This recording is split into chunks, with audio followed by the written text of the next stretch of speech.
let me ask you a quick question. How many of you have a plan right now? A dream, a goal, something you really want but you're waiting. Waiting to quit your job first, waiting to finish a degree, waiting for the right moment, waiting for life to slow down enough to finally start. I would like you to raise your hand if that's so. Yeah, that's what I thought. Keep your hands up if you've been waiting for more than 6 months. Keep it up if it's been more than a year. Thank you. Please put your hands down. I want to talk to you today because I used to be you. And I learned the most important thing nobody told me. You don't have to quit to start something new. So I'll start with the story, the starting. Class 11th, COVID hit, India locks down. But me, being so optimistic, I had a plan. Harvard, Stanford, Pennsylvania, the dream schools, the big ones. Morning, Indian competitive exams. Nights, international preparations like SAT. In between, CBSE boards because, of course, sleep was not part of the schedule. I must say, I'm trying to get into the schedule even now. I was just 17. And I thought I could outwork biology. But any guesses? Biology does not negotiate. 3 months in, the plan and I both collapsed. My body sent me a very clear, very firm message. Sit down, Ria. Slow down. And I had no option. I had to slow down. Drop things I once never thought about. Make changes I didn't want to make. And I would thank my school for that. They helped me to, create the path. My teachers, my guidance, my parents. Deepya Shashank look. And here's the cruel part. Even after everything fell apart, Harvard waitlisted me. So I had another option, another opportunity to write one more essay and submit it. But when I went to my parents looked at the letter and they looked at me. And any guesses what conversation would have been between me and my parents? Well, there was no conversation at all. It was a straight answer. That was no. Not because they did not believe in me for going, but because they loved me more than that dream. So I did not go. I missed the DU entrance exam. The only option left was distance learning. From Harvard waitlist to distance learning in 1 year. That could have been the end of the story, but it wasn't even the beginning. Here's what nobody tells you about when everything falls apart. It gets very, very quiet. And then you think, what do I do? What do I want? Because what you actually wanted is no longer the plan. I want to ask you the same question right now. Not the same answer. Not the safe answer. Not the practical one. The real one. The one that gives you goosebumps. The ones that keeps you up late night. The one that scares you. And I know most of you have the answer because it's within us. When God created us, He implanted a purpose within us. Each one of us a unique one. Or maybe some of us could have the same purpose which can club together and we can work for it. But as I said, most of us already know the answer. We are just waiting for the permission to chase it. So consider this your permission. Back to my story. Now I had started distance learning. I joined Narsi Mujib in Mumbai as a distance learning student in the course Bachelor's in Business Administration. So I told myself, the format doesn't matter, Ria. The format doesn't matter or the format doesn't determine the outcome, but I do. What I will do, what actions I will make, what learnings I will take from even the distance learning, is what I do after the learning.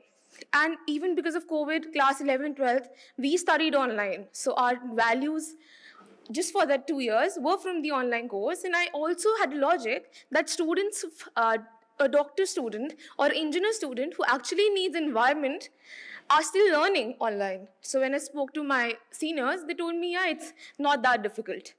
So distance learning gave me space too. So I filled it up. My classes were from 7 o'clock in the morning to 12. So I joined British Airways. It was, as suggested, a UK-based aviation company. And from 12 to 30 p.m., I used to go to the job. And I joined as a customer service representative. And then American Express happened after a year. Started again as a customer service representative. I was promoted to the senior customer service representative in 6 months. Promoted again to analyst, writing legal agreements for one of the most powerful financial companies in the world. These 3 promotions under 3 years. And I want to be honest about why I worked that hard.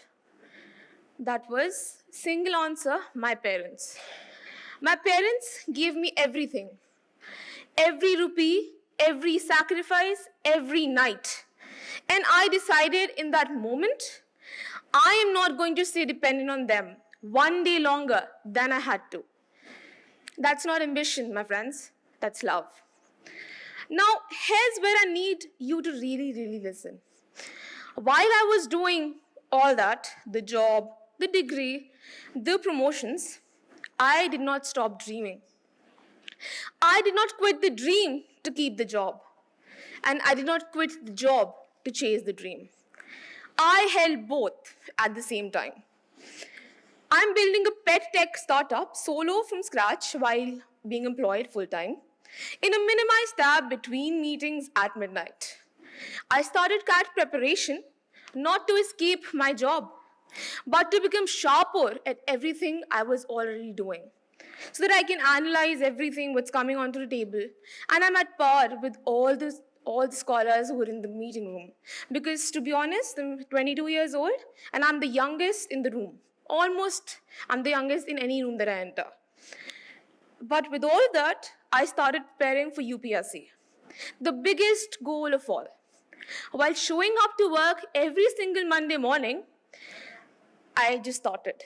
So another question, can I ask you something? How many of you think you have to quit something to start something new? Any hands? That is the biggest lie we have been told. That you have to quit something to start something new. To give undivided attention to just one project. Now I leave you with a question and you'll have the answer just in a minute. That how many of you are parents? Can you raise your hands? Ideally, you should have quit everything else to nurture your child. And the answer is right in front of you. A job and a child. They both are equally a project. And a startup for me is a child. So why should I leave my job just to nurture my startup? Back to the story. One night, late, always in this story, I asked myself, what is the largest impact I can make in my lifetime?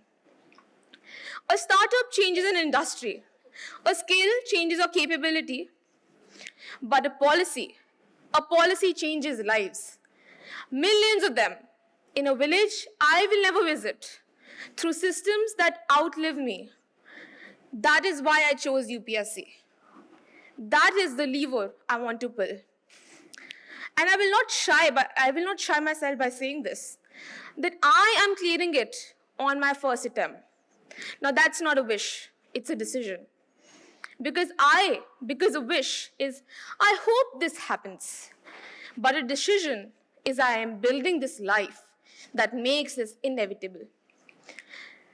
And I am building it while keeping my job, finishing my degree, running my startup, and standing here talking to you.